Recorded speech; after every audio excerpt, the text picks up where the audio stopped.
একজন আইপিএস অফিসারকে একটা পোস্ট থেকে আরেক পোস্ট সরালে কি হয়? কিছু হয় না। ওটা ওই বাচ্চা যারা 24-25 বছরের ছেলে যারা ডাফলি বাজিয়ে নাচছিল, ছেলে মেয়েরা ডিস্কো ডান্স করছিল, তাদের ভালো লেগেছে। We need a political solution for this anarchy. এটা মানে একটা গুড গভর্নেন্স দরকার। কারণ ডাক্তারবাবুদের লড়াইটা ছিল যেটা দেখলাম আমরা, মেধার সাথে ধূর্ত পলিটিশিয়ানের। কীরকম? আমি খুব উইলফুলি ইউজ করলাম টার্মটা, ধূর্ত, ক্লেভার।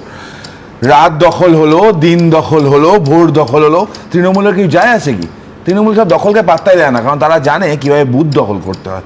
কৌস্তব নায়েক ডিএমই ছিল, তাকে করা হলো director institute of health and family welfare.